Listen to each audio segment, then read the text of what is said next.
e causa indignação, sim, não só em mim, e tenho certeza que em todo mundo que está assistindo essa CPI, que esperava que ela tivesse, né, realmente uma preocupação com relação aos fatos envolvendo o Covid, mas é que esse conchavo de uma pessoa que responde a 17 processos no Supremo Tribunal Federal, cujo filho é suspeito de receber R$800 mil da Odebrecht em troca de uma aprovação a pedido do pai, em troca de aprovação de uma medida provisória em 2014. Quem? Esse ping-pong, o senador Renan Calheiros, com esse Não, ping-pong senador com Flávio, não faz isso, o depoente. senador. Presidente, ele Por falou favor, aqui de um monte senador. de coisa, eu vou Não, eu falar. estou só... Vossa Excelência está Esse- trazendo uma coisa que não tem nada a ver. Como ele também trouxe. Então, presidente, esse conchavo desta pessoa, com outra aqui que é suspeita de desviar R$700 milhões na saúde do Rio de Janeiro, em plena pandemia, como diz o colega amigo senador Eduardo Girão, isso não é corrupção, isso é assassinato. E tem sim aí o depoente a mão suja de sangue entre esses quase 500 mil mortos. Esse sim é o culpado. E vem aqui cria um monte de narrativa mentirosa e eu faço questão de desmascarar. Porque ele foi eleito mentindo, enganando a população do Rio de Janeiro. E se revelou depois que sentou naquela cadeira de governador. As investigações às quais o senhor responde começaram na Polícia Civil do Rio de Janeiro, do seu estado, do nosso estado, junto com o Ministério Público Estadual.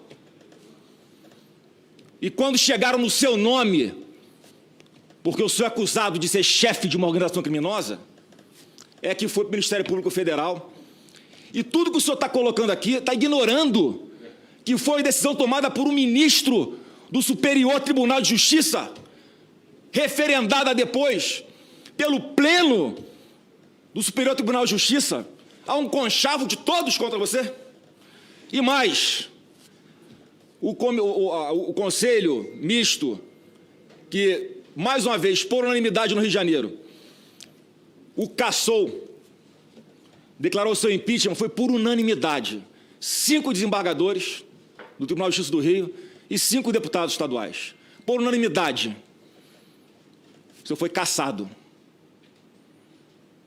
O senhor quer fazer aqui nessa CPI? O senhor está sendo perseguido? Que é um conluio de toda a República contra você? Por muito menos já vi relator pedir voz de prisão para depoente aqui. Que, aliás, hoje está com um comportamento completamente diferente, né? Levanta as Senador, bolas, você me desculpa, senador. troca figurinha. Senador, parece que combinaram antes só um de minutinho, tratar. senador Flávio. O Vossa Excelência deve ter conhecimento do habeas corpus que o ex-governador Wilson tem em mão. Ele está aqui por livre e Não, espontânea ele está aqui para vontade. fazer palanque político. Mas aí ele não pode, Ele está usando a CPI para fazer sofrer palanque nenhum político. tipo de constrangimento. Tá. E nem o senador, como ele fez com Não, com a gente ele não. Aí, veja bem, Vossa Excelência está falando. Eu dei a palavra ao senhor. Sim, sim. Tá certo? E eu tô... Agora, eu tenho que Eu estou só rebatendo o que eu fui acusado aqui. preservar o habeas corpus que foi Eu concedido. quero só para terminar, presidente, para terminar, porque essa narrativa de que há uma mobilização, né, para persegui-lo, isso não existe. É mentira deslavada. Só que você enganou o eleitor do Rio. Os senadores você não vai enganar, não. Olha o que diz o ministro Benedito no seu voto. Vou fazer a leitura aqui, presidente. Eu vou abaixar um pouco a máscara, senão fica embaçado e eu não consigo ler.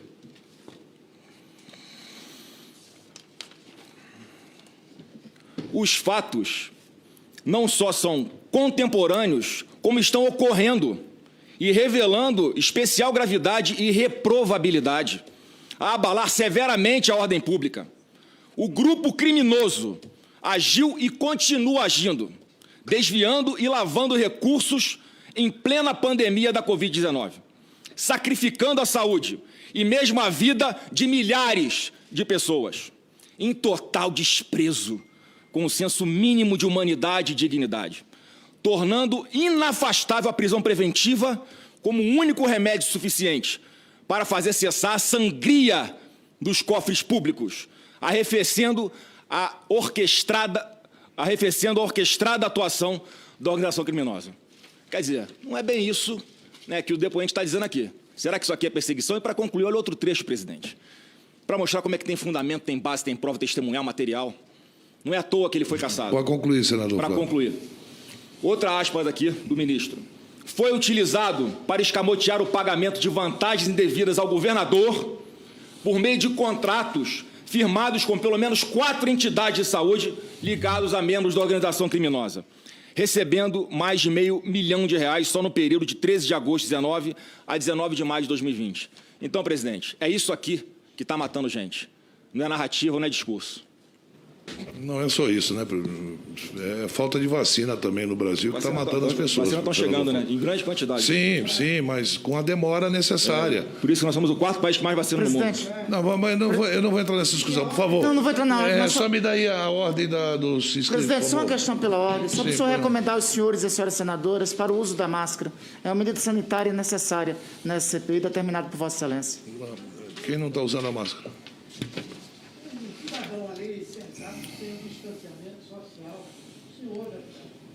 Só as recomendações para as medidas sanitárias, presidente. Senador Humberto Costa com a palavra, por favor. Senador Randolfo, por favor, senta aqui um minutinho. Senhor presidente, senhoras senadoras, senhores senadores, senhor governador, seja bem-vindo. Senhor presidente e senhor governador, a primeira onda de casos e óbitos da Covid-19 no Rio de Janeiro começou em maio, teve seu ápice em julho, com quase 18 mil casos e 1.372 mortes, e persistiu com uma média de 12 mil casos semanais e 600 óbitos por semana, 12 mil casos semanais e 600 óbitos por semana até o final do ano. O Estado do Rio, senhor governador, ele tem uma relação, o Estado do Rio, a Secretaria Estadual de Saúde, tem uma relação per capita de leitos de internação que é de 2,04 por mil habitantes, abaixo da média nacional, que é 2,13 por mil habitantes, conforme é informado pelo CNES.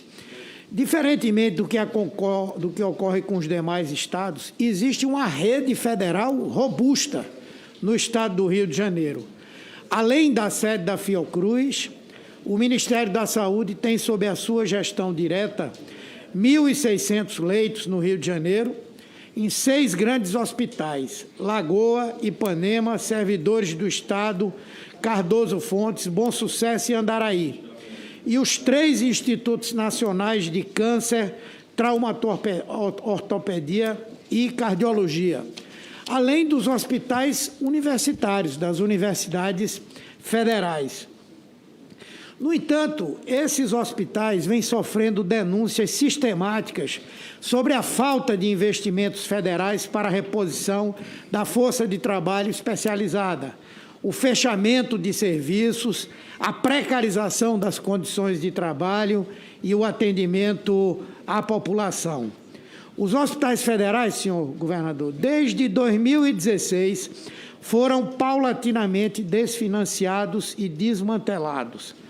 Hoje, há 808 leitos federais no Rio de Janeiro que estão inoperantes, ou seja, 33% do total existente. Portanto, senhor governador, somente, por exemplo, o Hospital Bom Sucesso, que tinha 511 leitos, hoje possui só 370. E boa parte desses hospitais não se envolveram diretamente no enfrentamento à pandemia da Covid-19. Alegação: falta de funcionários que poderiam ter sido contratados pelo governo federal. Mas, na verdade, o que nós podemos constatar, essa minha interpretação e leitura, é de que o governo federal não se interessou por colocar essa rede à disposição do enfrentamento à Covid-19. E eu queria, portanto, perguntar a Vossa Senhoria: quantas reuniões o senhor teve com o presidente da República ou com o ministro da Saúde para tratar do tema da pandemia? Eu peço que seja bem objetivo, que eu tenho muitas perguntas a fazer a Vossa Senhoria. Senador, obrigado aí pelas perguntas, obrigado pela atenção. Eu pedi ao presidente que ele me entregasse os hospitais federais, todos, obviamente junto com a verba. para que eu pudesse administrar os hospitais pelo Estado. Realmente não faz sentido no Estado do Rio de Janeiro ter hospitais federais administrados pela União, porque o Estado do Rio de Janeiro não é mais capital. E, veja, o Vossa Excelência falou, mais de 800 leitos. Eu queria construir 1.500 leitos de hospitais de campanha que foram sabotados. Então, a conclusão que eu chego é que não me deram os leitos e ainda sabotaram os hospitais de campanha, exatamente para criar o caos. A verdade é que esses 800 leitos, eles poderiam estar à disposição do Rio de Janeiro. Eu pedi no início do meu governo ao ministro Mandetta, ele teve num almoço comigo, isso no início de 2019. Eu pedi, eu estive com o presidente, pedi a ele o Porto do Rio de Janeiro, entre outras coisas, para que o governo do Estado pudesse fazer a privatização do Porto, assim como eu fiz a privatização da SEDAI, independente de que concordar ou não. É a maior concessão de infraestrutura da história do país e eu fiz em 18 meses de governo. E eu queria administrar os leitos hospitalares para que pudesse atender o SUS. E poderíamos, inclusive, na pandemia, estar mais preparados se lá atrás eu tivesse obtido. Porque um outro problema também, senador, que eu verifico, que agravou a situação da pandemia, foi não me entregar os leitos. E detalhe, esses leitos estão fechados, mas se nós analisarmos a verba que vai para o Rio de Janeiro, ela não mudou. Salvo engano, é algo em torno de 3 bilhões de reais. O dinheiro vai para o Rio de Janeiro e os hospitais estão fechados. Então, uma investigação nesses hospitais, por que esses leitos não estão abertos? E o dinheiro está indo para lá, quebra de sigilo, pode chegar à conclusão de quem é o beneficiado pelo dinheiro que está sendo desviado nesses hospitais federais do Rio de Janeiro. Isso é importante, senhor relator. O depoente diz aqui que o governo federal não quis ceder e nem colocar para funcionar os leitos que tem no estado do Rio de Janeiro. Inclusive, é bom dizer que, em princípio, a ideia era de constituir 1.700 leitos nesses hospitais de campanha, onde aconteceram 1.500. essas coisas todas. Portanto, se o governo federal tivesse colocado à disposição só os hospitais ligados ao Ministério da Saúde, fora os hospitais universitários, que vários deles estão também com leitos desativados, a demanda por leitos de hospitais de campanha teria caído pela Talvez metade. nem fosse necessário os hospitais de campanha. Perfeitamente. Isso aí Não deram os leitos e ainda sabotaram os hospitais de campanha. Essa é uma demonstração. A opção dos hospitais de campanha ficou clara a razão, né? É por isso que, inclusive, ele está aqui empichado. Claro, senador, Perfeito. nós temos um senador inquirindo, o depoente está respondendo. Salvo o melhor juízo, Vossa Excelência está inscrito. Na vossa oportunidade, essa mesa lhe garantirá. Senador Humberto, prossiga. Eu pergunto também qual foi a postura do governo Bolsonaro em relação às medidas não medicalizantes, não é, como distanciamento social, distanciamento físico, uso de máscaras e informação ao público. Como o governo reagiu diante das medidas que Vossa Senhoria e também o prefeito da cidade do Rio de Janeiro tomaram em relação a isso? A propósito, o senhor acredita que as eventuais tentativas de sabotar essas medidas possam estar relacionadas a uma ideia de que o melhor caminho para enfrentar o vírus era deixar ele se disseminar, na visão do governo federal? Essa é a conclusão que eu chego. A ideia do governo federal era a contaminação de rebanho. Ocorre que eu ouvi vários especialistas, inclusive o ministro Temporão fazia parte da comissão de especialistas do Rio de Janeiro, e a ata de reunião desses especialistas deixava claro que a contaminação de rebanho e isolamento vertical não seriam suficientes para o Rio de Janeiro. Então, eu tomei as medidas de restrição de aeroportos, rodovias, tomei medidas que estão no meu decreto, inclusive de esvaziamento das praias do Rio de Janeiro por pelo menos 3 meses, que era o tempo que nós teríamos condições de avaliar a disseminação da doença e tomar as providências necessárias. Logo após, tem aqui link de reportagem que deputados ligados a esse movimento negacionista fizeram carreatas pedindo abertura do comércio. E nós vimos que demorou para chegar o auxílio emergencial. E apenas para esclarecer sobre os hospitais de campanha, eu não respondo a nenhuma ação de improbidade envolvendo os hospitais de campanha. O Ministério Público do Rio de Janeiro, nem o Ministério Público Federal ingressaram com ação de improbidade em relação a mim, e muito menos nenhuma das denúncias criminais, que essas denúncias fajutas, criminais, contra mim, nenhuma dessas denúncias tem qualquer fato relativo ao hospital de campanha. No processo de impeachment, a ementa do processo de impeachment é vergonhosa. A ementa diz o seguinte: supostamente, ô governador, supostamente os hospitais de campanha. Lendo o relatório do Tribunal Especial Misto, nós chegamos à conclusão de que a minha omissão na fiscalização é inaceitável e contrária à jurisprudência e à doutrina do país. Eu não tenho nenhuma responsabilidade com qualquer desvio que não está comprovado, não houve desvio e qualquer afirmação sobre esse ponto é leviana e desnecessária. Pois não, eu queria adendar aqui que, por exemplo, o Hospital Gafri Guinle, que é da Unirio, também federal, teve 80 leitos fechados que não foram reabertos e poderiam ter sido utilizados para a pandemia. No caso da UFRJ, chegou-se a fazer uma campanha de arrecadação de fundos para a recuperação de 60 leitos de UTIs no Hospital Clementino Fraga Filho. Vossa Senhoria confirma esse quadro também envolvendo os hospitais federais universitários? Senador, eu não tenho os números de memória, mas as reuniões que eu tive com o ministro Mandetta à época, eu não consegui me reunir com o sucessor dele e tive uma vez com o ministro Pazuello, visitando o Hospital de Campanha do Maracanã.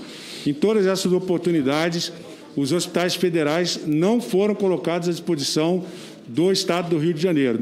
Na minha gestão, enquanto eu fui governador, eu não tive a colaboração absolutamente nenhuma para poder fazer o enfrentamento ao combate ao coronavírus.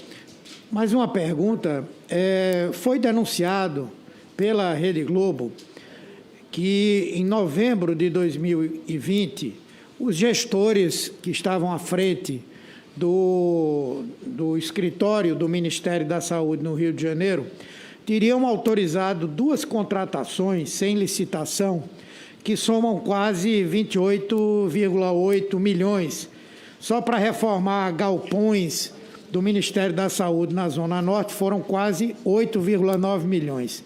Felizmente, isso aí não chegou às últimas consequências, porque houve, por parte de órgãos de fiscalização, a orientação de que não fosse feito. Mas eu pergunto, diante da tragédia que o Estado do Rio de Janeiro viveu e continua vivendo, Vossa Senhoria acha que seria prioritário fazer reforma do escritório do Ministério da Saúde ou de galpão do próprio Ministério, quando esses recursos poderiam ser utilizados para outras ações e intervenções mais adequadas e necessárias? Entendo exatamente nesse mesmo sentido. Foi isso que eu pedi para que o ministro Mandetta, à época, me passasse todos os hospitais federais. Nós íamos fazer uma reestruturação da rede de saúde do Rio de Janeiro com os hospitais federais, com a verba. Porque todas essas questões que o senhor está mencionando, os hospitais federais não têm leito, não oferecem, o serviço é precário, mas o dinheiro continua chegando. E, durante a pandemia, não foi diferente. O dinheiro chega, algo em torno de quase 3 bilhões de reais.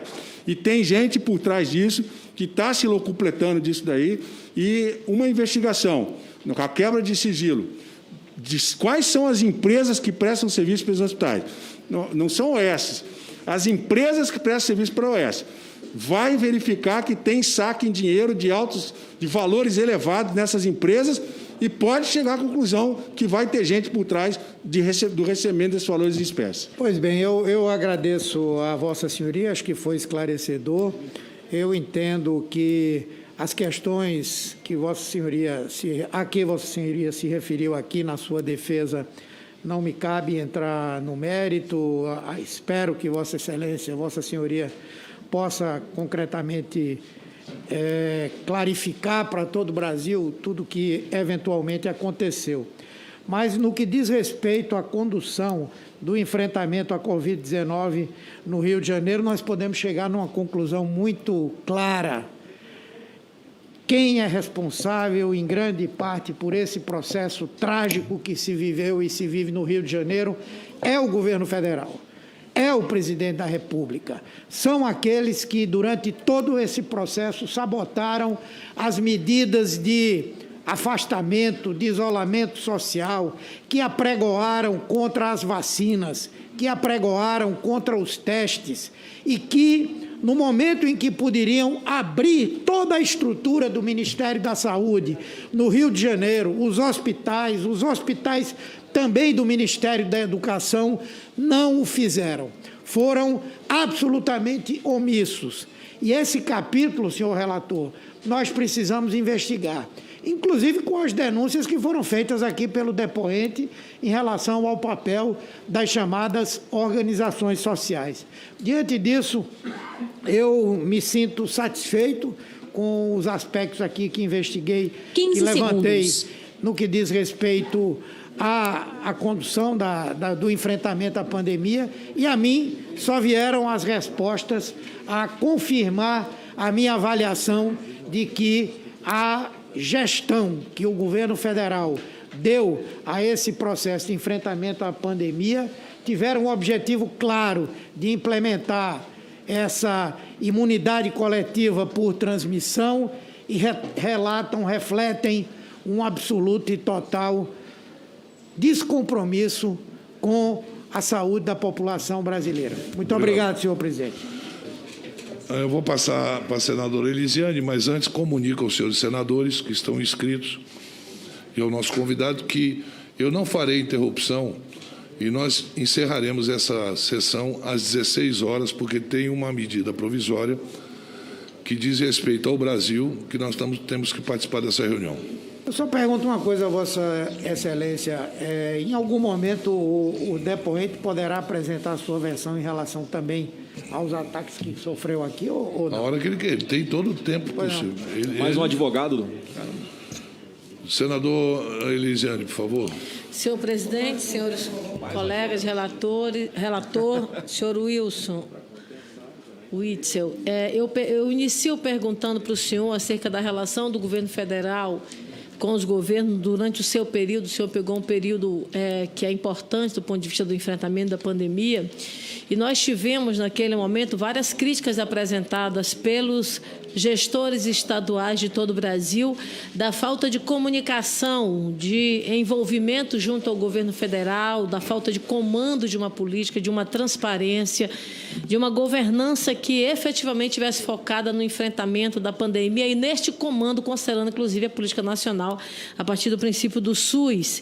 E, em cima disso, nós tivemos várias recomendações do Tribunal de Contas da União que apontava exatamente uma falta de planejamento, uma falta de uma ação mais unificada, eu diria assim. E um dos termos, por exemplo, do ministro Benjamin, ele coloca o seguinte, que ele aponta a falta de planejamento para a compra de insumos, medicamentos e também equipamentos. A minha pergunta para o senhor é exatamente o que o senhor sentiu neste momento, nesta unificação e, ao mesmo tempo, também em relação à implantação dessas políticas que foram todas elas em todo o mundo orientadas, que são muito elementares, como, por exemplo, a implantação de lockdown, uso de máscara, uso de álcool gel. O senhor sentia, e naquele momento, como aliado do governo federal, o senhor sentia algum tipo de pressão na não adoção dessas medidas que eram recomendadas pela Organização Mundial da Saúde, que naturalmente orientadas em todo o Brasil, sobretudo pela orientação da ciência? Senadora Elisiane, obrigado pela pergunta. É fato notório que todos os governadores, através do fórum, estávamos clamando por uma organização central no combate à pandemia. E, como eu falei no início do meu depoimento, também na minha contribuição aqui, havia uma narrativa estruturada de que os governadores iriam exterminar empregos e iriam aproveitar a pandemia para roubar. Essa narrativa ela foi avançando e nós vimos o que aconteceu. Sem apoio do governo federal, desestruturou-se o combate à pandemia. Tivemos grandes dificuldades para poder obter os insumos, respiradores, os leitos hospitalares, e isso foi fortalecendo essa narrativa de que, além dos governadores estarem destruindo empregos, querendo jogar a responsabilidade, politizando a pandemia, sabendo que a economia iria ser fragilizada, querendo colocar a responsabilidade dos governadores, que essa é a temática, né, do governo federal para responsabilizar os governadores pela pandemia. Então, foi preparado, né, no meu sentir... O senhor sentiu especificamente uma pressão no sentido de mudar um pouco essa rotina e, digamos, desvirtuar esse pensamento acerca dessas medidas? Os fatos demonstram que houve uma omissão, né? Houve um distanciamento. Nós não tínhamos reuniões com o presidente e os ministros da Saúde não tinham a autonomia necessária. E os governadores fizeram várias cartas. As cartas estão publicadas. Nós queríamos diálogo, nós queríamos uma centralização, queríamos que o governo federal negociasse com a China, negociasse com quem quer que fosse para comprar os respiradores. Como isso não estava acontecendo e os leitos de CTI estavam ficando lotados, nós tivemos que partir para as medidas de isolamento, né, o isolamento mais contundente, infelizmente, e era nosso desespero, isolamento sem auxílio emergencial, que demorou, né, e tudo leva a crer que tudo isso foi feito para fragilizar os governos estaduais e responsabilizá-los, como está sendo agora, que os governadores acabaram com os empregos e, por conseguinte, falharam no combate à pandemia, fomentando ainda os desvios com essa perseguição com o processo penal. Então, essa narrativa toda está consubstanciada nessa série de fatos que eu estou aqui narrando e que deixam claro que politizou-se a pandemia e a principal vítima de tudo isso, evidente que nós, governadores, estamos sofrendo, mas são as 491 mil pessoas que morreram em detrimento dessa política desastrosa de descontrole no combate à pandemia. Governador, o IABAS, não é, o Instituto de Atenção Básica e Avançada à Saúde, foi escolhido aí para construção e também gerir os hospitais de campanha, não é? Por exemplo, o custo médio de R$ 851 mil por leito envolve equipamentos, insumos profissionais da saúde e a própria construção da estrutura da unidade. A maior parte dos leitos prometidos não foram entregues, acabou que, em função disso, esse valor ele ainda encarece ainda mais exatamente pela falta de entrega. Quem indicou a contratação do IABAS? Senadora, eu, como governador, e se a senhora não foi governadora, um dia poderá sê-lo, nós, ao nomearmos o secretário de Saúde, e ele nomeia o seu corpo técnico, quem toma as decisões para a contratação são os técnicos. A estratégia de combate à pandemia, quem formula, obviamente, é o governador. Então, a minha estratégia foi, diante da negativa dos leitos dos hospitais federais, diante da negativa de um auxílio mais organizado por parte do governo federal com as Forças Armadas para hospitais de campanha com as Forças Armadas. Nós partimos, então eu dei a determinação para que se fizessem hospitais de campanha. Esses hospitais de campanha, eles foram planejados por essa empresa que, nos termos da Lei 13.979, no artigo 3º, inciso 7, não precisaria sequer ser licitado.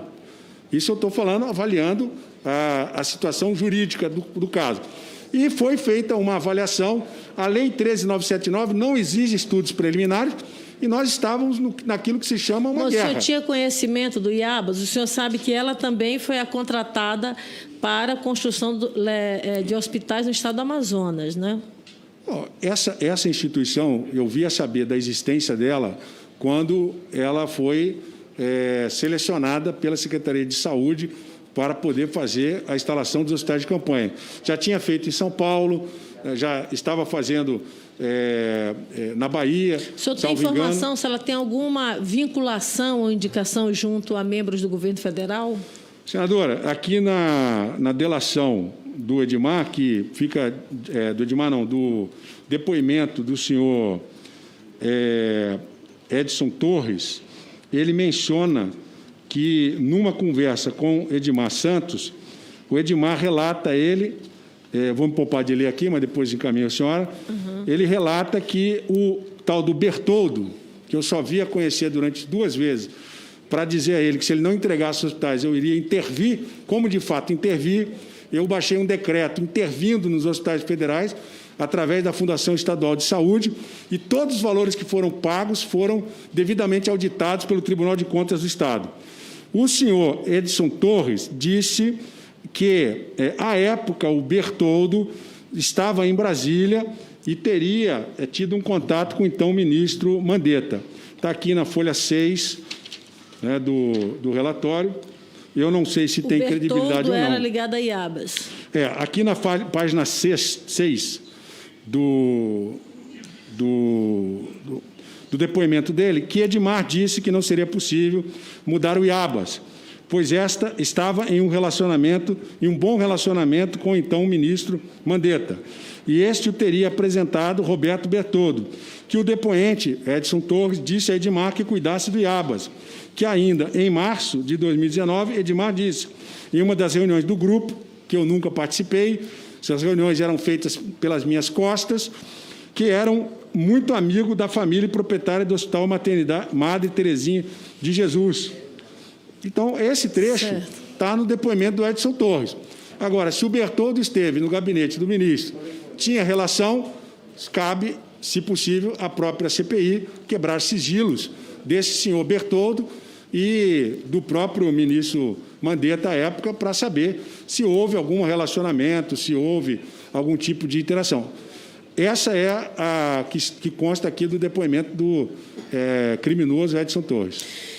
Nosso tempo vai passando bem rapidamente, senhor Wilson. Eu queria fazer a pergunta para o senhor acerca do doutor Zózer. O senhor conhece ele? Desconheço. Tem relação quem com seja. ele? Não conheço. Mas o senhor sabe quem é? O Não sei quem é. advogado doutor Zózer? Não conheço. Que atua no Ministério da Saúde? Desconheço. O senhor lembra de uma reunião que teve no dia 29 com o ministro Pazuello, e aí acompanhado dos Zózer no estado do Rio de Janeiro, para uma visita à Fundação da Fiocruz? O senhor lembra dessa visita? Foi a data? Ela foi no dia 25 de maio de 2020. Não fui convidado pelo ministro Pazuello. O senhor teve conhecimento? Não fui convidado. O senhor nunca ouviu falar no doutor Zózer? Não, o governo federal evitava me convidar para reuniões no Rio de Janeiro. Certo. Ex-governador, a minha última pergunta agora para o senhor é exatamente acerca da atuação de milicianos. Eu pergunto ao senhor, alguém que já foi magistrado, portanto, tem uma longa experiência, inclusive nessa área do acompanhamento de processos, em várias áreas, assumiu o governo de São Paulo, e aí, como o senhor, inclusive, colocou aqui um pouco mais cedo, o senhor atuou fortemente no enfrentamento em relação a essas milícias. Eu pergunto ao senhor, como é que foi o comportamento deles no período de pandemia, por exemplo? Qual a configuração? Eu sei que meu tempo é muito pouco, mas eu queria que o senhor nos explicasse um pouquinho como se dava. Por exemplo, havia pressão de grupos de milicianos em relação, por exemplo, ao rompimento da pandemia por parte de alguns comerciantes, a ponto, por exemplo, de pagar lá aquelas famosas taxas, não é? Que são as taxas de segurança que acabam sendo cobradas. O senhor poderia nos relatar um pouquinho como se dava, na verdade, essa atuação, se isso aconteceu e como foi, ao mesmo tempo, também a sua atuação em relação a esses grupos? Senadora, é bem provável que nas carreatas eles estivessem envolvidos. O Ministério Público do Estado do Rio de Janeiro ingressou com várias ações para proibir as carreatas. Nós tivemos decisões favoráveis. Havia envolvimento de deputados do Estado do Rio de Janeiro nessas carreatas, também deputados federais, que são ligados a esse movimento negacionista. E o Ministério Público conseguiu... Ligado ao movimento negacionista ou ligado a milicianos? Se os milicianos participavam ou não, para que nós possamos saber... Era preciso ter fotografado as pessoas que participaram das carreatas. Eram muitas carreatas, exatamente para abrir o comércio, mandando os comerciantes abrirem o comércio. E a senhora sabe que nós temos muita dificuldade de investigar os milicianos. Eles se infiltram. Eu classifico a milícia como uma máfia, e ela assim o é. A gente é que dá um nome diferente. Investigar a máfia, que tem gente infiltrada na polícia, tem gente infiltrada em Câmara de Vereadores, ligados a prefeitos, ligados a parlamentares federais. Então, para essas investigações, eu determinei a Polícia Civil como linha de governo né? A polícia é independente, mas o governador determina as linhas de investigação que são importantes para o plano de governo. Determinei investigações contundentes da milícia. O secretário de Polícia Civil, ele pediu exoneração, dizendo que estava com receio de retaliação, exatamente porque ele estava investigando profundamente as milícias. O secretário ficou com receio até da própria família, da vida dele, e pediu exoneração do cargo, o doutor Marco Vinícius. O senhor teria, por exemplo, concretamente algum elemento que pudesse nos enviar à comissão acerca do que o senhor acaba de colocar, essa relação de poder das milícias com quem, por exemplo, dentro do legislativo, não é? A gente viu, inclusive, algumas homenagens que foram feitas no estado do Rio de Janeiro a pessoas que depois vieram a ser acusadas, não é, de mortes, de assassinato, portanto, até de milicianos. O senhor teria algum fato mais concreto que o senhor poderia enviar à comissão? Senadora, quem tem essas informações é a Polícia Civil do Rio de Janeiro. A Polícia Civil tem os inquéritos que foram abertos em relação a milicianos, e eu determinei, quando assumi o governo do Estado do Rio, a criação do Departamento de Combate à Lavagem de Dinheiro ao Crime Organizado. Sugeri ao Tribunal de Justiça do Rio de Janeiro e foi criado, através de lei, uma vara especializada em combate ao crime organizado que não tinha. A ideia é criar 5 varas. Criou-se uma com juízes especialmente dedicados a isso. Então, há muito material, certamente, pelo menos havia, não sei se continua, mas pelo menos na minha gestão havia muitos inquéritos investigando empresas e pessoas ligadas a movimento dito miliciano. Tem que requisitar a Polícia Civil do Rio de Janeiro. No começo da sua fala aqui, o senhor fez, por exemplo, referência, e o senhor colocou o seguinte, que espera que a ordem democrática seja restabelecida. Aí, no final, o senhor continua. Quem sabe o mandante do caso Marielle vai ser descoberto. O que motiva essa sua fala? No que o senhor pode falar de forma mais clara à comissão quando o senhor... E aí é bom lembrar, o senhor não falou essa frase apenas uma vez, 15 aqui no segundos. seu depoimento, o senhor falou algumas vezes, que lhe levam, por exemplo, o senhor a ser motivado a falar exatamente isso. Quem sabe a gente chega aos mandantes do caso Marielle, do assassinato brutal e terrível desta mulher, que foi um impacto não apenas no Brasil, mas em todo o mundo. Verdade. Senadora, a minha condução como governador não é interferir na investigação. Quando eu chamei os delegados que estavam à frente do caso Marielle, eu havia me comprometido com a família da Marielle, com a mãe, que eu, inclusive, recebi no Palácio Guanabara, que o governo do Estado faria de tudo para saber quem eram os executores e mandantes.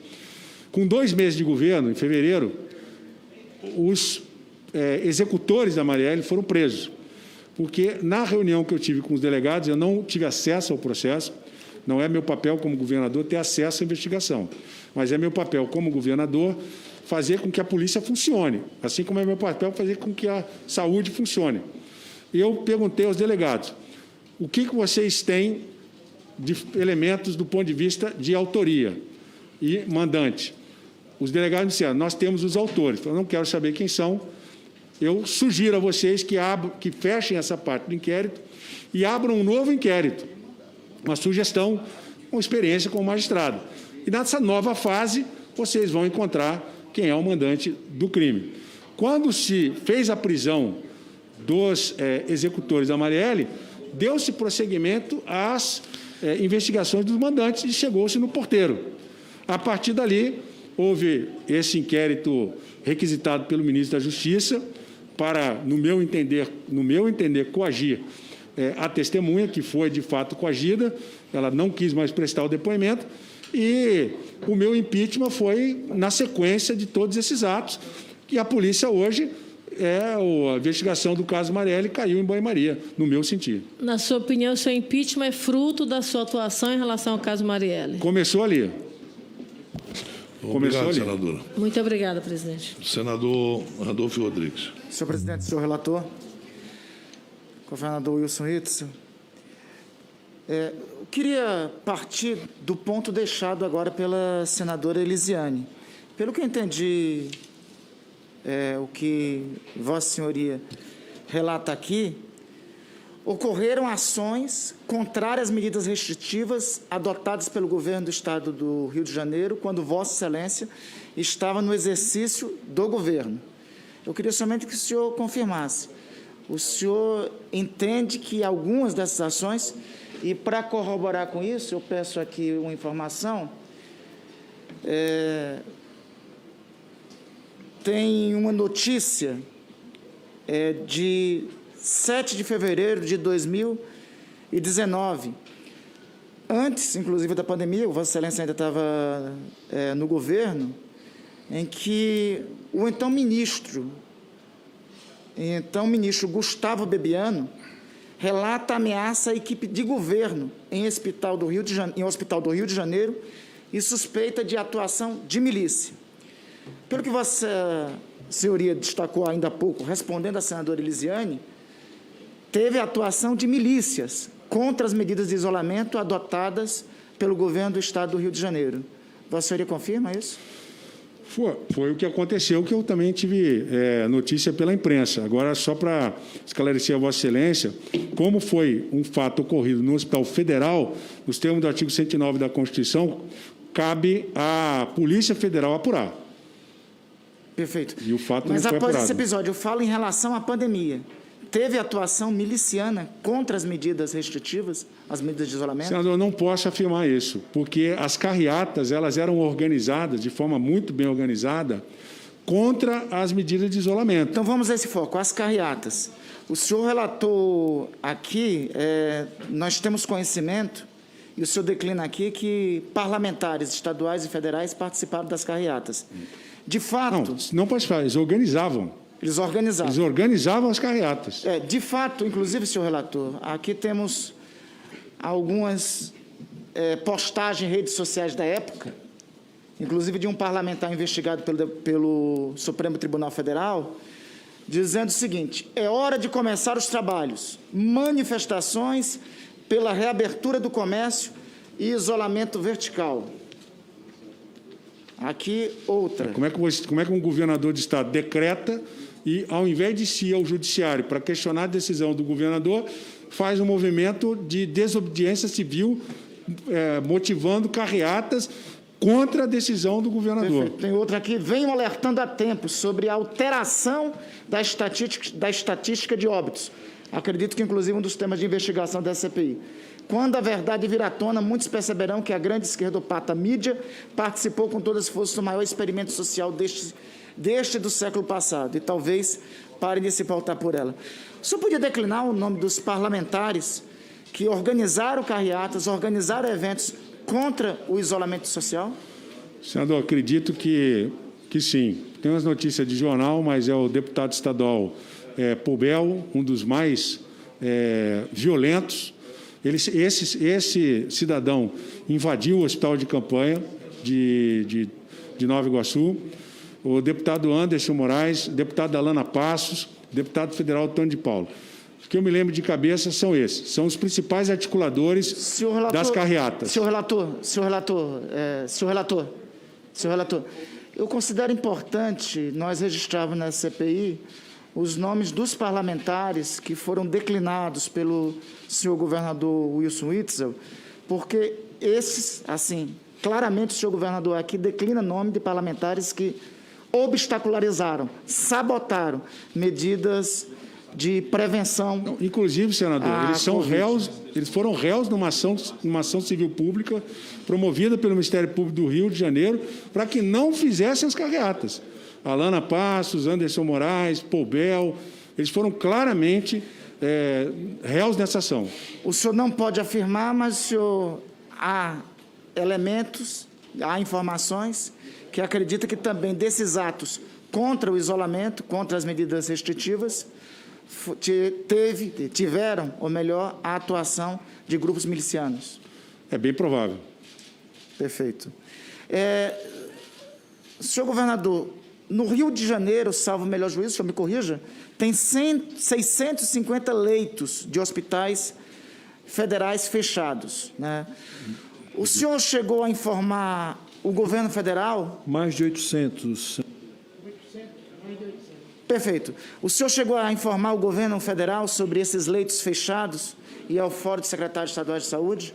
Senador, no início de 2019, eu pedi a administração dos hospitais, obviamente com os recursos, acredito que são mais de 3 bilhões de reais.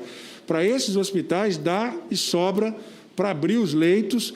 E em 2019, nós já teríamos esses leitos abertos. Não fui atendido e, durante a pandemia, também não fomos atendidos.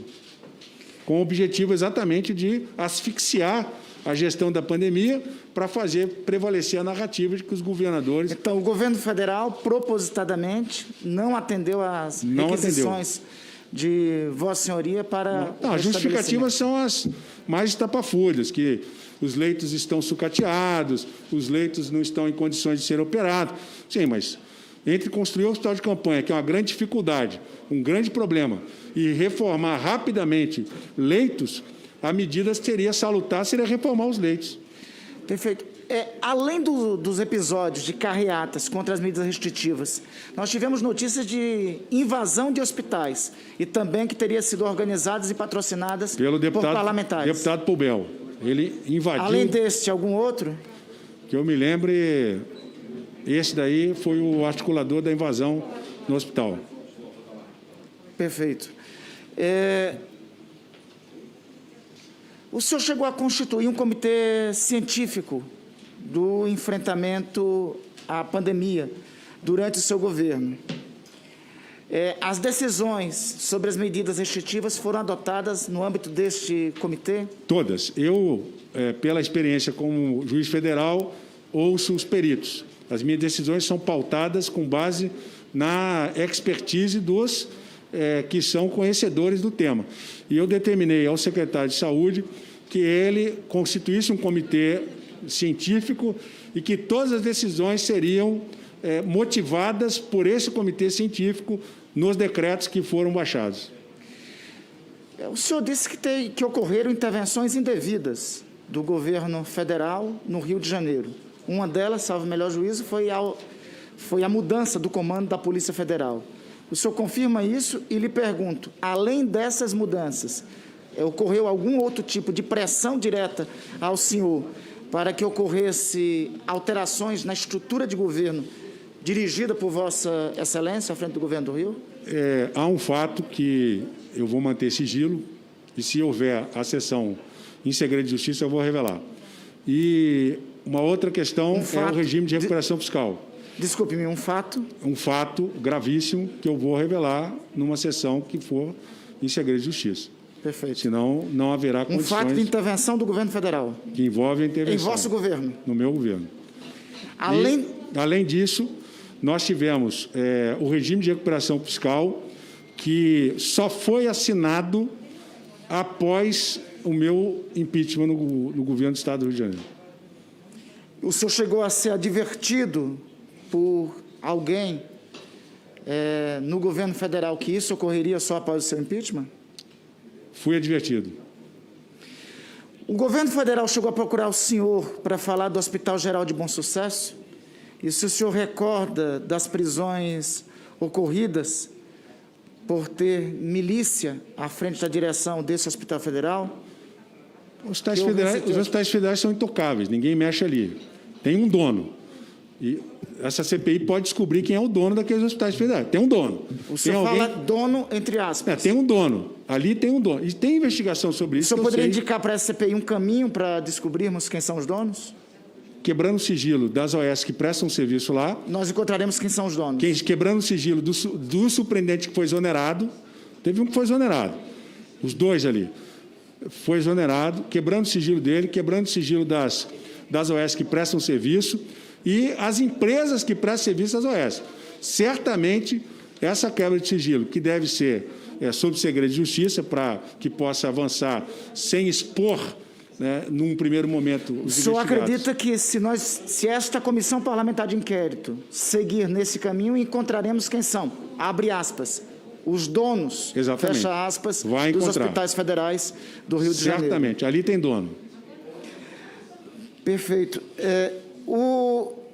Durante o seu período à frente do governo do Rio de Janeiro, Vossa Senhoria recebeu alguma pressão por parte do presidente da República no sentido de não decretar isolamento social, de não decretar o uso de máscaras? Caso afirmativo, quando e como isso se deu? Senador, ele nunca fez essa afirmação direta. A afirmação que ele fazia era nos pronunciamentos oficiais. Quando nós decretávamos as medidas de isolamento, vinha um pronunciamento oficial falando gripezinha, falando que os governadores iam acabar com os empregos, que os governadores são ditadores. Ou seja, não havia uma coordenação. E em não havendo uma coordenação, havia uma descoordenação. Havia um pronunciamento oficial, que eu entendo esse pronunciamento criminoso, que impedia os governadores de fazer o trabalho deles. Esse é o problema. O governador pede para ficar em casa. E o presidente vai no pronunciamento oficial e fala o contrário. Olha, é uma gripezinha, inclusive eu sou com meu histórico de atleta, não vou ter problema. As pessoas vão para a rua, vão sem máscara, faz aglomeração, e o caos vai se implantando e a dificuldade para fazer o isolamento é sempre muito grande. Em algum momento houve interferência ou tentativa de interferência do senhor presidente da República ou de pessoas próximas do presidente da República em sua administração com o objetivo de impedir a adoção das medidas sanitárias aprovadas pela Organização Mundial de Saúde ou algum outro tipo de interferência? Omissão. A omissão. A omissão na coordenação central, a omissão em dialogar com os governadores para encontrar uma solução que fosse nacionalmente, a omissão no sentido de se fazer a compra dos respiradores de forma nacional, através da União, junto a outros países, negociar.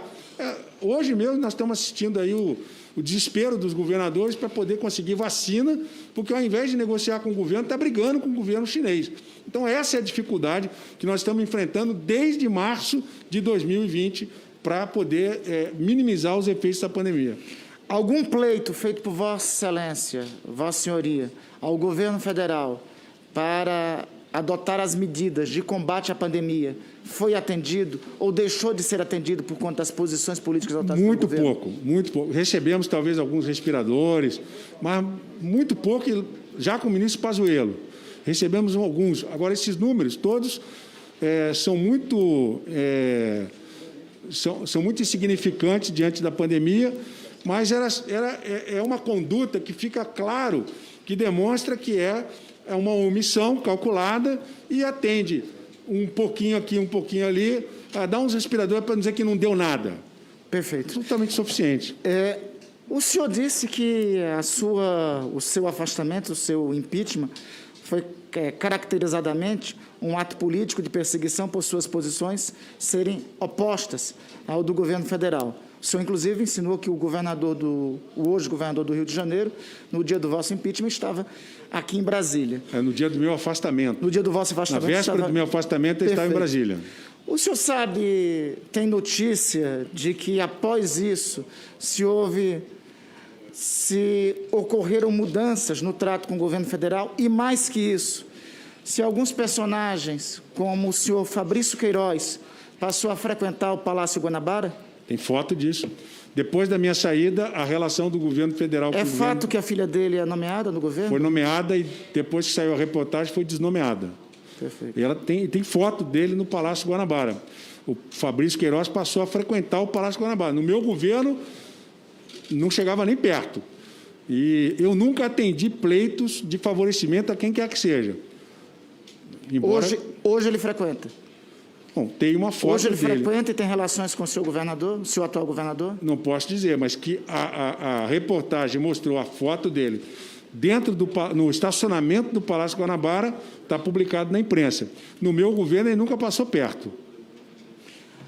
Então, claramente, o senhor acredita que o apoio que hoje o governo do Rio de Janeiro recebe é claramente por conta do governo do Estado do Rio de Janeiro, o atual governo, apoiar a política adotada pelo presidente da República, pelo governo federal? Certamente. O atual 15 segundos. O vice-governador que me substituiu, o vice-governador, ele declarou, inclusive, que vai votar no Bolsonaro em 2022, está fazendo campanha, né? já declarou isso aí, O senhor acha que lamentavelmente. isso tem relação com a omissão do governo do Estado do Rio de Janeiro nos eventos públicos que o presidente da República realiza, transgredindo as medidas sanitárias do Rio de Certamente, Janeiro? senador Randolph, se eu tivesse no governo do Estado, não ia ter aquele tipo de coisa, não. Não ia ter motociata, eu ia ingressar na Justiça, provocando o Ministério Público para que houvesse uma decisão judicial proibindo motociata. Motociata, passeata, ia ter resistência, né? Infelizmente, sofri o impeachment de uma forma totalmente parcial. Não adianta falar que foi por unanimidade. O Ministério Público fala o que quer, de forma irresponsável. O juiz vai definir com base naquilo que o Ministério Público fala. Agora, lá na frente, não adianta ficar citando o trecho da delação aí, como foi citado, trecho da decisão, que a decisão do ministro é pautada nas inverdades que o Ministério Público leva, né? E aí, lá na frente, eu nunca fiz isso como juiz.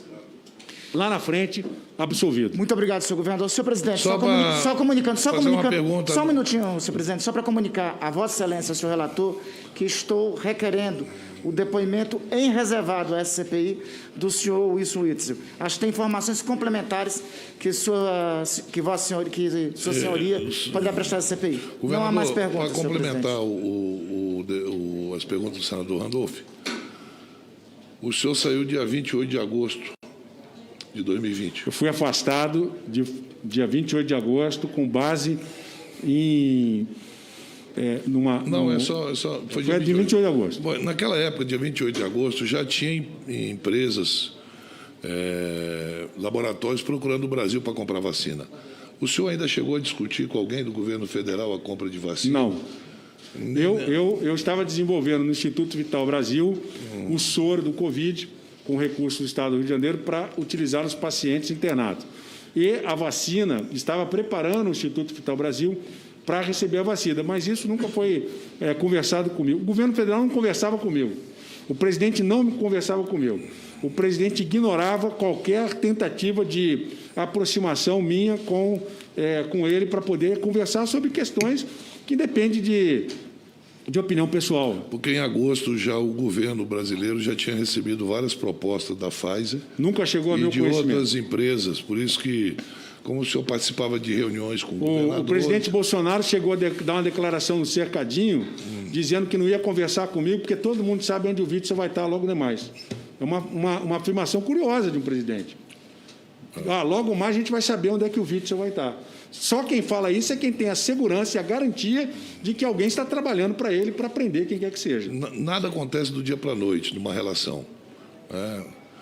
O marido, a mulher não se separa do marido por nada, amigos não deixam de ser amigos por nada, e aliados políticos também não deixam de ser aliados políticos por nada.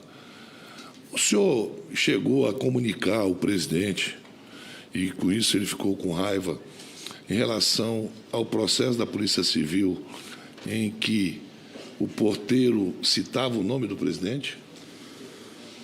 Senador, essa pergunta eu só posso responder se a CPI adotar o procedimento de segredo de justiça, Ok. porque os fatos são graves. Ok. Por que nós não fazemos isso em seguida? Eu pediria também, senador Renan, que nós pudéssemos fazer isso numa outra oportunidade, até para que eu possa me preparar para trazer Nós iremos, elementos, inclusive. o senador Randolph, que propôs, irá entrar em contato com seus advogados. Até porque para poder também juridicamente se preparar, para saber se daquela sessão de sigilo de justiça poderão adotar medidas cautelares com apoio do judiciário, etc. Senador Jorginho Melo, representante do grande e bonito estado de Santa Catarina, por favor. Muito bem. Senhor presidente, senhores senadores, senhor relator, senhor vice-presidente, senadora Soraya, ex-governador Wilson Witzel, eu vou fazer algumas perguntas bem direta, como o próprio presidente Omar me conhece, todos me conhecem, da minha franqueza, da minha não devagar, já ir direto ao ponto. Eu pergunto a Vossa Senhoria, o senhor contratou o Instituto IABAS para administrar 7 hospitais de campanha no Rio de Janeiro. O senhor não sabia do histórico deles de corrupção, de desvio de dinheiros? Se eu soubesse, eu não tinha contratado, senador. Não sei se o senhor tem conhecimento da Constituição do Estado do Rio de Janeiro ou de qualquer outra Constituição estadual. Não cabe aos governadores fazer qualquer tipo de ato de fiscalização e sim atos de gestão. Eu não sou gestor, de orçamento, não sou engenheiro, não tenho expertise em relação à construção do hospital de campanha. A minha determinação foi para que o secretário de Estado providenciasse a construção do hospital de campanha. Tem a determinação de que tudo isso fosse feito com base em apoio da Procuradoria-Geral do Estado, haja vista que a Lei 13.979 permitia, inclusive, a requisição dos hospitais, podia, inclusive, ter sido uma empresa privada, em vez de uma OS, como foi o caso da construção de outros 2 hospitais de campanha por iniciativa privada. A forma pela qual foi feita, não cabe ao governador olhar projeto. O governador cabe dar determinações para que sejam cumpridas.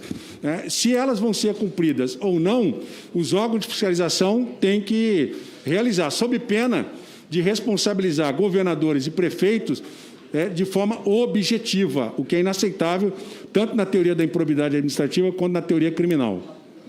Então, é por isso que o senhor disse, numa entrevista na CBN, dia 24/4 de 2021, que não tinha nada a ver com isso, que o senhor não era engenheiro. Então, o senhor agora nos explica, então, o senhor não se preocupou em saber da eficácia disso, se ia acontecer ou se não ia. O senhor só pediu para contratar Vamos simplificar, para ficar mais fácil. Quando o médico me pede lá para comprar um bisturi e o secretário traz o orçamento para ser aprovado na Assembleia Legislativa, o orçamento da saúde no Rio de Janeiro algo em torno de 5 bilhões de reais. Eu não vou perguntar para ele se o bisturi é bom ou não. Eu vou perguntar se o hospital de campanha tem que ser feito assim, assado, ou a forma como ele vai fazer. A determinação é: a saúde não pode parar, a polícia militar não pode parar. Quer comprar fuzil? É necessário? Então, o orçamento vai contemplar para a compra de fuzil. Agora, eu não sou expert no assunto, não sou médico, e, portanto, eu não posso dizer para Vossa Excelência se houve acerto ou não. Quem tem que dizer isso são os peritos. Agora, no meu processo de impeachment, eu pedi para fazer uma perícia, para que nós pudéssemos saber exatamente o que aconteceu. Eu não respondo a ação de improbidade sobre os hospitais de campanha, não respondo a ação penal sobre os hospitais de campanha, e o Tribunal Especial Misto indeferiu a perícia, por maioria. Indeferiu, nós estamos recorrendo em relação a isso. Eu entendo que o julgamento do Tribunal Especial Misto é nulo, é um julgamento que não foi realizado de acordo com o devido processo legal, e se tivesse deferido a perícia, nós estaremos aqui respondendo às suas perguntas. Muito bem. Outra pergunta. O senhor considera que a contratação criminosa e fraudulenta do Iabas contribuiu para o resultado das mortes lá no Rio de Janeiro? Bom, inicialmente, dizer que a contratação é criminosa ou não é, neste momento, inadequado. Haja vista que não há nenhuma ação criminal que envolva o hospital de campanha, não houve perícia e, portanto, nós podemos dizer que, se o hospital de campanha foi contratado regular ou irregularmente, isso somente após o devido processo legal. O que eu posso dizer para Vossa Excelência, que contribuiu, foi o negacionismo do governo federal, foram as carreatas, foram a ausência de leitos dos hospitais federais que poderiam evitar que nós tivéssemos construído o hospital de campanha, e fica claro para mim, senador, que a negativa dos leitos dos hospitais federais e a sabotagem dos hospitais de campanha por deputados estaduais ligados a esse movimento negacionista, inclusive ao presidente, é a articulação cristalina de que tudo isso foi planejado para sabotar o controle da pandemia no Estado do Rio de Janeiro. O senhor, segundo o Ministério Público Federal, a primeira-dama recebeu um pouco mais de R$500 mil em propina. O senhor confirma essa informação? Bom, propina fica por sua conta. São honorários advocatícios que ela recebeu por serviços prestados, declarados no imposto de renda, não é em espécie, Muito pelo contrário, na conta da minha mulher não entrou dinheiro em espécie, né, diferente de outros fatos por aí. Na conta da minha esposa entraram honorários advocatícios, ela é advogada regularmente inscrita na Ordem dos Advogados do Brasil. Ela trabalhou, continua trabalhando com toda a dificuldade. Então, por favor, eu peço que Vossa Excelência não mencione a palavra propina, porque não é... Segundo o Ministério Público Federal. Pois é, segundo esse Ministério Público Federal, que precisa ser investigado... O senhor acha que todo mundo é contra o senhor, então? É só o senhor que está certo. Olha, quanto tempo demorou para dizer que o presidente Lula estava certo, que ele estava sendo julgado por um juiz parcial? Demorou, né? Uma hora nós vamos chegar lá.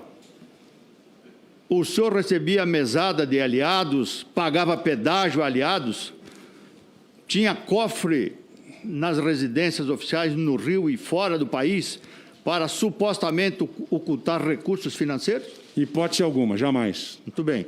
O que era o Clube do Charuto? É um evento que nós fazíamos para receber amigos. E esclarecer a Vossa Excelência, eu não fumo mais charuto, nem bebo bebida alcoólica. Me converti, sou evangélico. Muito bem. Então era só para fumar charuto. O senhor considera que roubar em uma pandemia é igual matar as pessoas com dolo eventual ou culpa consciente?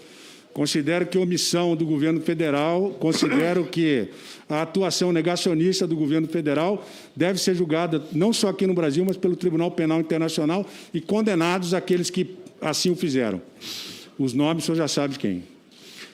A Operação Favorito trouxe provas cabais que Mário Peixoto pagou propina a funcionário do governo do Estado para reabilitar organizações sociais que estavam inviabilizadas. O que significa a frase na Operação Favorito? Aquele cafezinho básico de 500 mil para um e de 1 milhão para outro. Senador, a operação que o senhor se refere está em julgamento na 7ª Vara Criminal. Esse cidadão que falou essa frase é aquele que eu mencionei no início, Luiz Roberto Martins. Eu acredito que toda a fala desse cidadão foi mediante coação. É só investigar que nós vamos chegar lá. Lembrando que a Polícia Federal teve mudança de superintendente logo depois que ele falou isso no grampo. Tem que investigar. Para que a gente possa saber. Muito bem. Exatamente. O senhor insiste em acusar o governo federal de persegui-lo. O governo federal, o Judiciário Federal, o Tribunal de Justiça, o Tribunal de Contas, o Ministério Público, a LERJ, a Polícia Federal. Todas essas operações feitas, enfim, o senhor acha que isso é uma grande perseguição à sua pessoa? Tem muita gente aí que diz que é perseguido também, né, senador? Tem pessoas que respondem a processo na Justiça do Rio de Janeiro que também diz que é perseguido. Então, nós precisamos investigar e saber se realmente é verdade ou não. No meu caso, eu não disse que o Judiciário me persegue. Juiz decide com base naquilo que o Ministério Público leva. Como o Ministério Público tem o princípio da legitimidade daquilo que ele leva, normalmente eu, como juiz, várias vezes fiz uma análise criteriosa no recebimento da denúncia. Mas não é o caso no Brasil, análise criteriosa, pelo princípio do indúbio pro societate, que, graças a Deus, está mudando. Então, o juiz recebe a denúncia e, lamentavelmente, lá na frente a gente faz a absolvição, que é o que está acontecendo em vários casos, e eu acredito que não vai ser diferente comigo. Então, infelizmente, o Ministério Público do Brasil, de uma forma geral, tem muitos bons profissionais, mas, no meu caso especificamente, há que se investigar uma perseguição política inaceitável, que não é só a mim, tem mais governador sendo perseguido.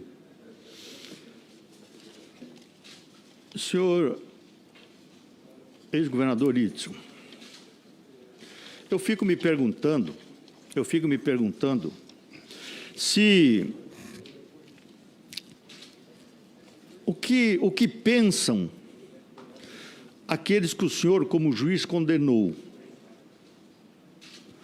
Eu acho que o senhor foi uma negação para o Estado do Rio de Janeiro, para a política brasileira.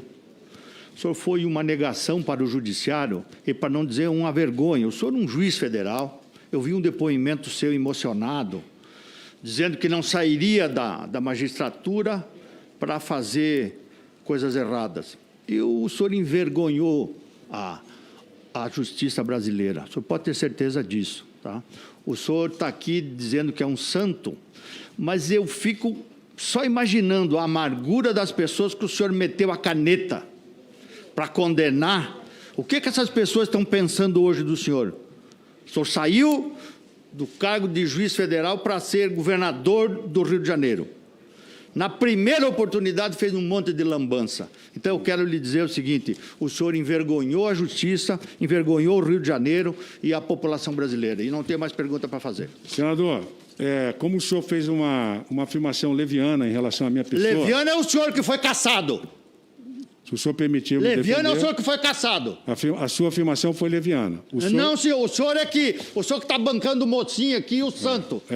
Exatamente. Cheio de picaretagem que o senhor fez lá no Rio de Janeiro. Exatamente. Já está tudo transitado de julgado. Por isso que foi mesmo, cassado, por unanimidade. Isso, um tribunal parcial. Nós vamos chegar lá. Eu não quero saber a sua resposta. Tá bom. Mas eu tenho direito de falar. Eu tenho direito de falar. Fala.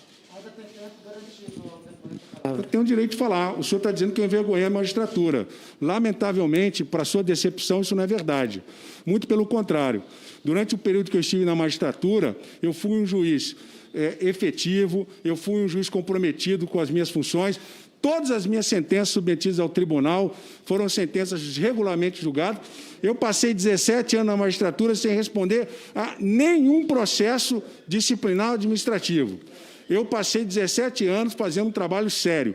Saí da magistratura para ser governador do Rio de Janeiro. Agora, desculpe, estou incomodando. Eu não baixo a cabeça para ninguém que quer fazer desse país uma bagunça. Não vou baixar a cabeça para ninguém. Vou continuar fazendo o meu trabalho e, para decepção de muitos, vou continuar na política e não vão me impedir de ajudar a reconstruir esse país e evitar que pessoas se aproveitem da boa vontade daqueles que estão acreditando numa lorota de que nós estamos numa democracia. Infelizmente, o senhor está apoiando um governo que é fascista e que se demonstrou antidemocrático. Mas de mão limpa, né? E o senhor não, né? Quem sabe? Vamos ver. Entendeu?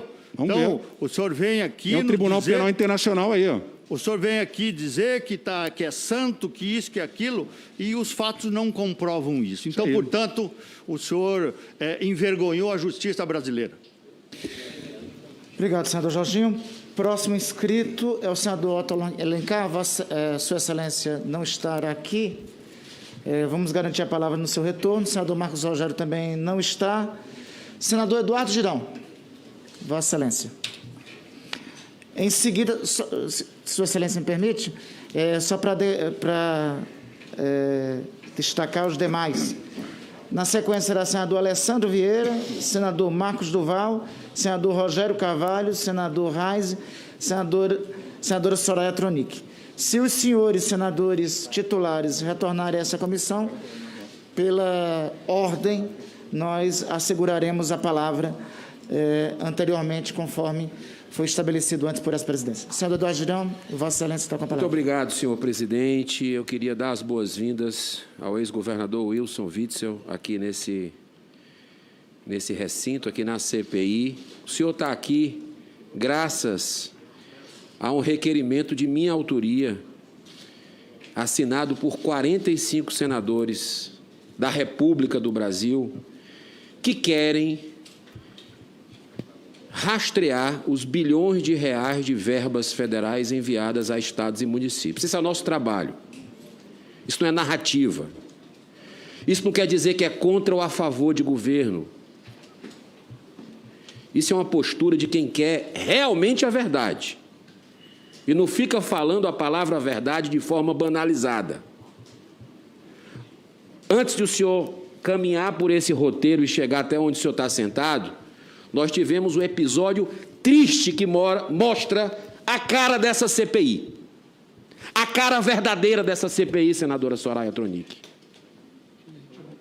Eu tenho muitas discordâncias e critico publicamente o posicionamento do presidente da República. Todo mundo sabe isso. Causa aglomeração, uso de máscara não usa. Às vezes desrespeita jornalistas, a gente não deve fazer isso. Senador Flávio,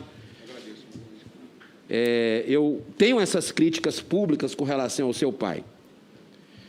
Mas o que está acontecendo aqui é algo politiqueiro, se para reformas importantes do país, como reforma tributária, reforma administrativa, para a gente socorrer, dar as mãos para as pessoas, para antecipar um calendário político visando sangrar o governo atual. Que eu critico, que eu não tenho um cargo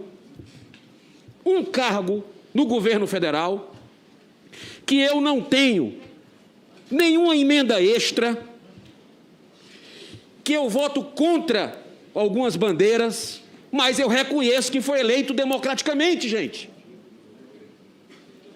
Nós já estamos aí indo para o último ano do governo e não aceitaram ainda, a gente precisa aceitar.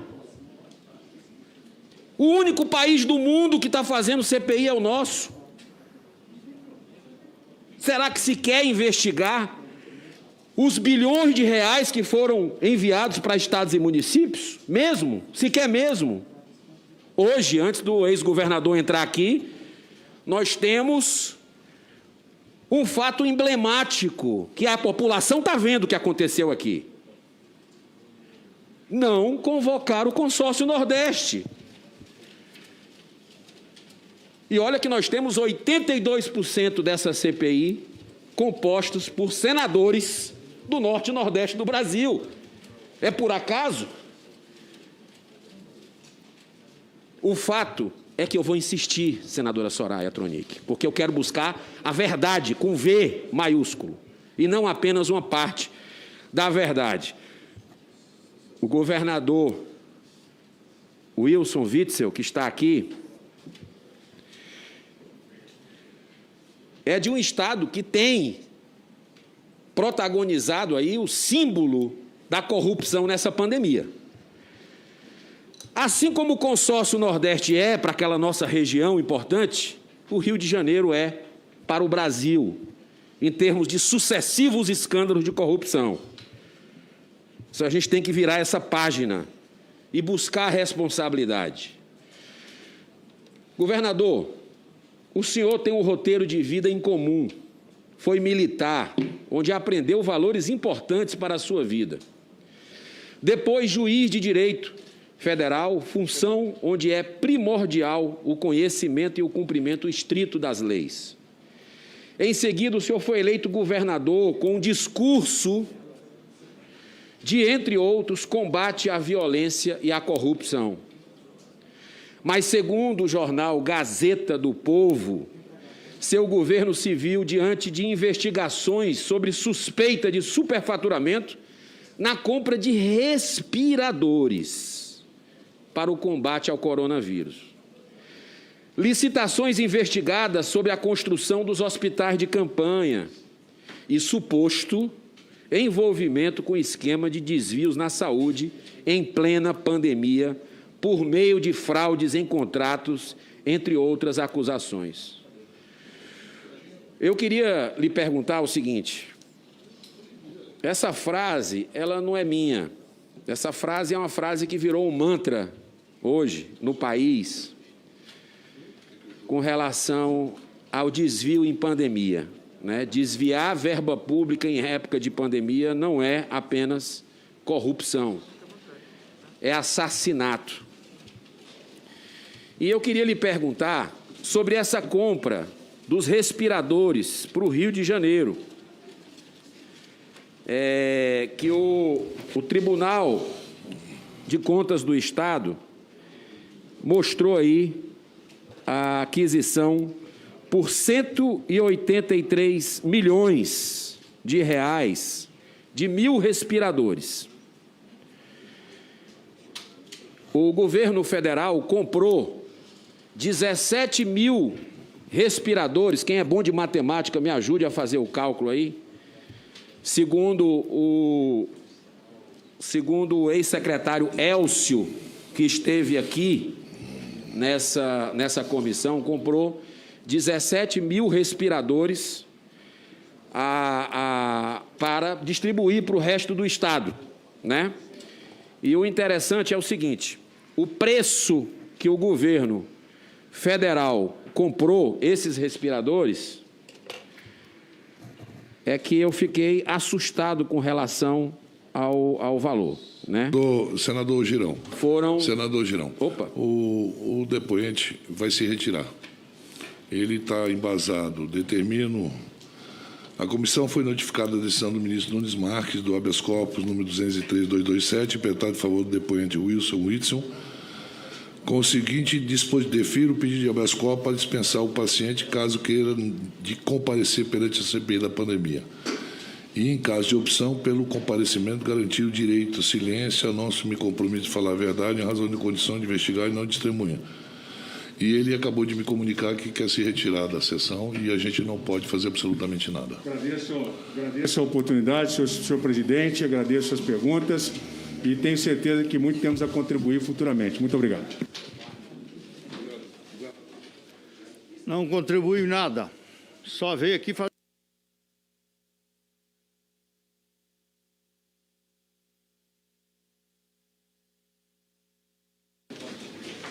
A reunião está encerrada. Convocamos os senhores senadores para amanhã, o horário regimental.